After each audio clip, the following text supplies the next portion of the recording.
maison. Bonjour, bonjour. Aujourd'hui, on est en plein mois d'octobre. Il fait encore beau, il fait encore bon, ce qui est bien. On est content. Et on voulait un peu vous amener pour vous montrer qu'est-ce qui se passe un peu chez les broyers. Je suis désolée, mais je suis un peu enrhumée, malheureusement. Je n'ai pas le droit aux bisous. Non, oh, quand même. Ma foi, c'est comme ça. Mais on vous amène un petit peu faire un tour sur notre terrain pour vous montrer qu'est-ce qui se passe, qu'est-ce qui s'est passé ces dernières semaines chez nous. On a beaucoup de projets qui sont tous en même temps. C'est clair, certains, ils ne dépendent pas toujours non plus de nous parce qu'on est en train, vous allez voir, on est en train de refaire un immense mur qu'on a conjointement avec les voisins. Et c'est clair que ces derniers temps, la chaleur était quand même assez forte. On n'a pas pu travailler les après-midi. C'était vraiment trop chaud à partir de midi. Il faut arrêter jusqu'à vers 4 heures l'après-midi. On ne va pas se plaindre, on aime bien cette chaleur. Ah ouais. Mais c'est clair qu'après le soir, on peut refaire quelque chose. Mais les journées tombent vite. On est quand même en octobre. Mais on en a quand même beaucoup profité de ce soleil. Et nous, personnellement, on aime bien cette chaleur. Et hier, on a eu une journée bien remplie. On va vous montrer un peu tout ça. Sur la terrasse où on a fait déjà notre jardin, on savait qu'il y avait un joli mur et on le dégage à l'arrière parce qu'on aimerait planter les plantes qu'on a ramenées. Bien évidemment, elles attendent que ça. C'est pas si évident de savoir où on va planter les choses parce que c'est assez définitif, donc c'est pour ça que ça prend un peu de temps. Et puis surtout, il fallait dégager la végétation et on ne voulait pas gaspiller toute cette matière. On attendait un petit peu sur la machine pour faire les copeaux, pour qu'on puisse faire du broyat et utiliser ça, bien sûr, dans le jardin. Ces murs, en partie, les pierres sont tombées, on apprend à les refaire. C'est pas si évident que ça, de faire ces jolis murs pour que ça tienne, pour que les effets de levier entre les cailloux fassent qu'ils tiennent ensemble. Et puis, en dégageant la végétation, on a découvert pleinement comment était ce quatrième puits qu'on a là au bout. Voilà, ce quatrième puits, il a été complètement enfoui sous des ronces et puis de la végétation qu'on a dégagé gentiment. Et c'est là on l'a découvert. C'est-à-dire on avait déjà entendu au mois de février couler toujours un peu d'eau qui venait, je pense, du talus qui est en dessus. Ça coulait constamment. Mais on ne savait pas qu'il y avait encore un puits par là. Donc c'était vraiment un peu la découverte... la bonne surprise. Oui, dès qu'il pleut, il se remplit assez rapidement, ça sointe, on voit que c'est très humide, il y a de l'eau au coin. Il nécessiterait vraiment d'être aussi vidé, nettoyé au fond, mais ça c'est un travail assez important. Il faut descendre avec une échelle ou il faut avec une machine faire sortir toute cette terre pour le nettoyer. C'est clair aussi, en découvrant ce mur, on s'est demandé pourquoi il y en avait en fait deux, l'un à côté de l'autre, un petit et devant un plus grand.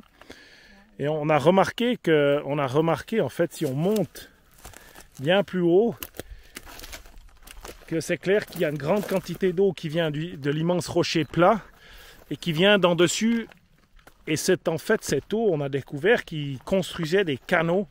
On en voit bien là le départ, suivi par le mur, et l'eau coulait en bas, était dirigée directement au bord du grand caillou, le long du petit mur, et elle descendait les terrasses, parce que c'est clair, comme on nous explique, quand il pleut, cette eau, si vous la laissez tout raviner, elle vous emporte tous les murs, tout part avec, donc il faut la canaliser quand il pleut beaucoup. Alors après, on ne sait pas, on va voir comment ça se passe, comment l'eau circule sur ce terrain. Les choses ont changé, les années, les changements climatiques, enfin il pleut moins ou il pleut plus, on ne sait pas.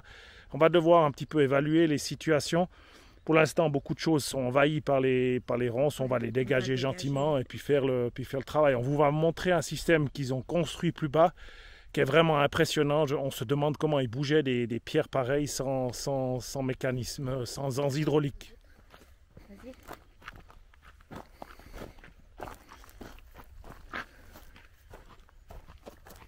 En suivant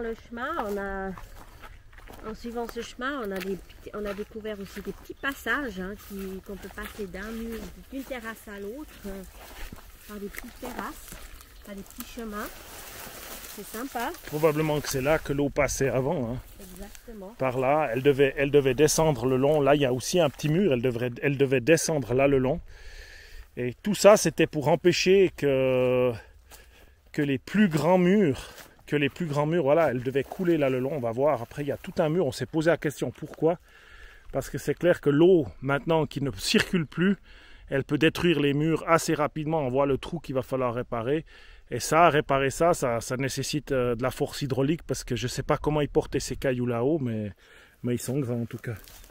Mais voilà, on voit bien ensuite, un peu plus loin, le restant de muret en bordure de terrasse. On s'est demandé pourquoi ils avaient entassé des cailloux là. Et en fait, tout ça c'était pour conduire l'eau directement plus bas où se situent les puits. C'est impressionnant. Hein. Ouais. Là, on arrive en bas sur la terrasse où on a planté les arbres. Hein. Voilà, ouais. Les moutons avaient bouffé nos arbres.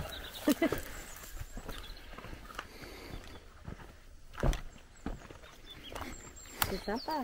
Alors on va replanter des arbres cette fois. On fera attention aux moutons. On a déjà recommencé en fait. Il y en a déjà quelques-uns de petits qui sont là. Après l'eau, comment elle descendait là, ça... C'est oublié qui ont fait un passage par là aussi. Hein.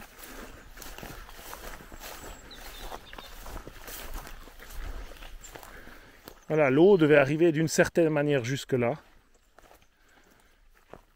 Et ensuite, on est dans la zone la plus basse, où elle devait être répartie entre les différents puits. Donc celui qui a droit là devant et celui qu'on a nettoyé, qu'il faudrait approfondir. Mais là, c'est trop pénible à faire à la main.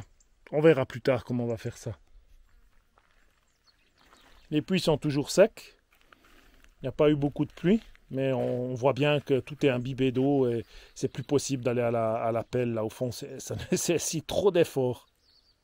En fait, sur les hauts du terrain, qui se situe là en face, il y a toute une construction pour empêcher l'eau qui descend de la colline en face d'envahir toutes les terrasses. On va aller voir ça, où ces zones se situent. C'est assez impressionnant de voir. C'est comme on appelle ça en Valais, les Romains avaient construit des bis. Ici, je ne sais pas, ils ont surtout un nom. On a vu aussi qu'il y en a en dessus du puits, il y a des constructions. On n'a encore pas tout découvert comment ils ont fait ça et où ça passe, mais vous verrez, c'est assez impressionnant pour guider l'eau sous terre ou sur terre parfois. Maintenant, avec le temps, c'est clair, ça c'est pas mal rempli de terre, il faudrait tout dégager.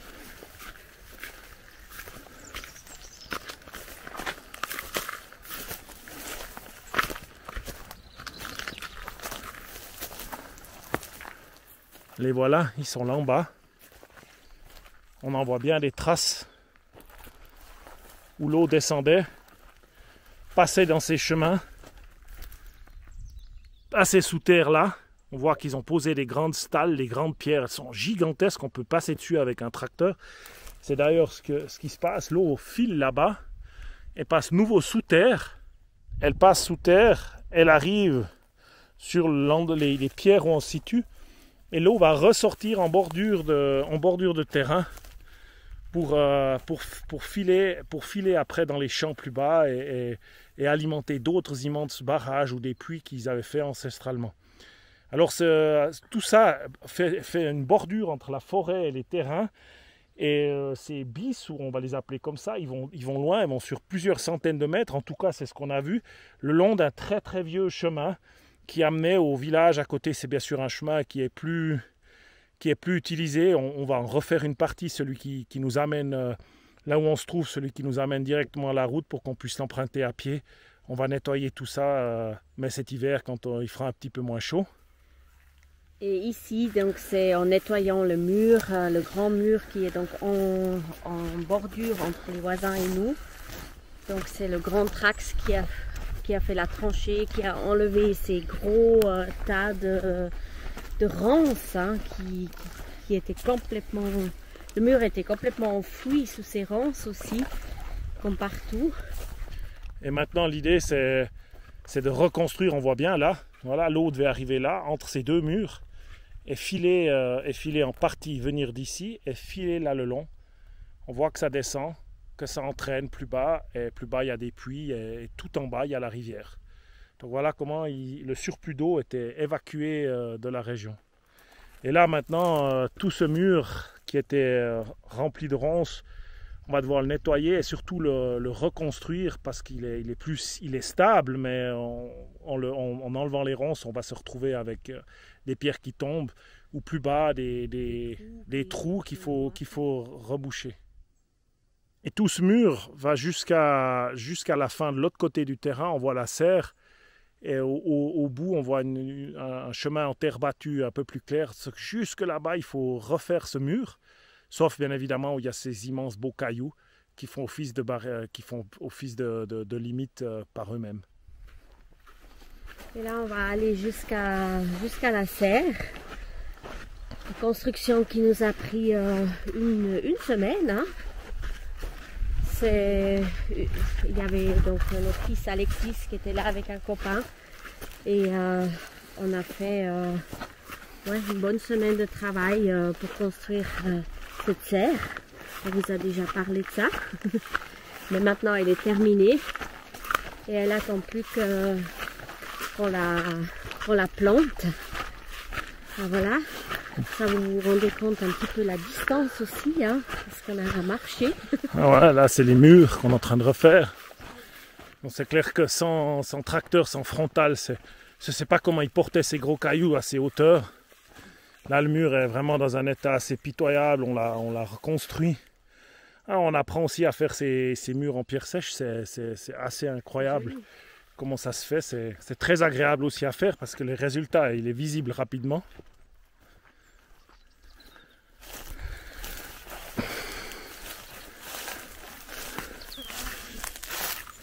Et là, on arrive par les petits chemins sur la terrasse où il y aura le jardin, notre futur jardin, ou le grand jardin. Et la serre.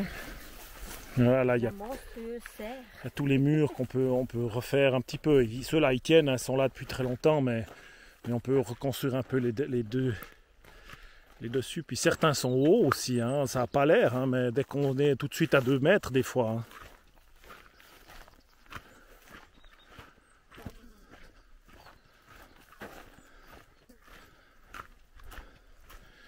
Et là, le grand travail, c'était d'enlever les ronces qui nous empêchaient vraiment de travailler autour de ce mur. Ils avaient vraiment pris le dessus. Et là, on l'a tout reconstruit en partie. En tout cas, la base tenait bien. Mais le dernier mètre, on a dû amener des pierres, refaire. Et c'est des sacrées constructions. Hein. Malheureusement, avec les ronces, il y a quelques arbres qui étaient vraiment trop dans les murs, oubliés depuis des décennies, qui font exploser les murs en grandissant. On a dû en enlever 2 ou 3. Et c'est dommage, alors c'est un super bois de feu, mais on aurait préféré les garder, mais c'est pas grave, on va replanter des murs plus à l'intérieur, replanter des arbres plus à l'intérieur pour les remplacer. Et c'est clair, il en pousse beaucoup. En fait, c'est une végétation qui est très active, ça n'a pas l'air, mais c'est vraiment très puissant comme ces chênes ibériques, ça pousse vite, hein, ça pousse vite et partout en fait. Donc c'est pas grave, ils sont beaux. Alors les beaux, tout ce qu'on a pu garder, on a gardé, mais ce qui était vraiment dans les murs, il fallait les enlever parce que sinon tout va être cassé. On va tout refaire dans quelques années. Puis là, voilà la serre qui est terminée, qui est ouverte en partie et qu'il faut maintenant installer à l'intérieur. Et ça, c'est le travail de ces prochains jours avec le temps un peu plus frais qui arrive. En bas du jardin, en fait, il y a 3 terrasses. Chacune est séparée par des murs, en partie détruits, qu'on reconstruira. Et qu'il faut surtout nettoyer à l'image de celui qui est plus haut, qui a l'air magnifique. Qui a l'air vraiment magnifique, mais qui est en 3e terrasse.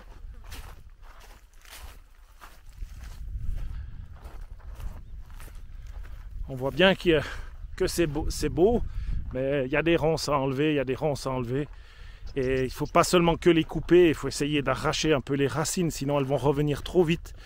Alors le but, on les éliminera jamais, c'est pas non plus, elles font partie du décor. Mais c'est quand même l'idée, c'est de pouvoir profiter de ces beaux murs et puis de planter des plantes qui nécessitent aussi la chaleur ou l'abri du soleil, puisque celui-ci est situé à l'est. Donc voilà, ça c'est un petit peu où on est maintenant. Avec nos murs, il en reste pas mal encore à nettoyer. Il y en a tout en haut, il y en a encore plusieurs terrasses en haut. Reste encore un petit peu de travail pour dégager les murs, sans compter le grand qui est là-dessus qui fait la séparation entre les deux terrains. Toutes ces zones.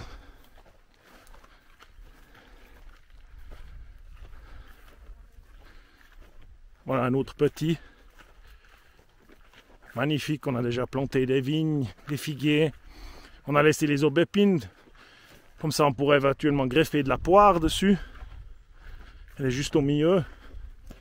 Ouais, c'est génial, on fait des jolies découvertes. Hein. Ouais, probablement planter dans les zones plus rocailleuses au sud, on va planter des capriers. Parce que la terre est bonne, il n'y en a pas beaucoup, mais ça suffit et c'est bien drainé, c'est ce qu'il lui faut au caprier. Futur poulailler aussi. Hein. Ouais, le futur poulailler qui sera par là, quelque part. Alors voilà un petit peu tout ce qui a été fait pendant ce temps. On découvre beaucoup de choses dans ces rocailles. On ne veut pas aller trop vite parce qu'on a envie de mettre en valeur ce qui existe et puis pouvoir profiter des emplacements libres pour pouvoir planter d'autres plantes. Mais on ne veut pas non plus aller sauvagement partout et tout détruire sans réfléchir. Ça, c'est vraiment pas le cas parce qu'il y a vraiment des endroits. On se demande comment les plantes ont poussé là. C'est ce qu'on appellerait des vrais bonsaïs. Ouais.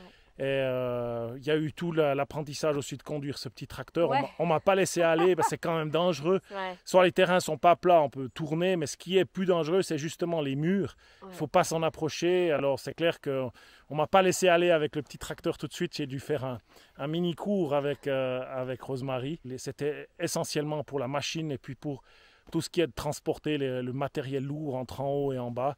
Parce que parfois, il y a pas mal de choses à transporter. On a une remorque, on a une petite benne qui est venue avec. Alors ça, c'est vraiment cool. Hein.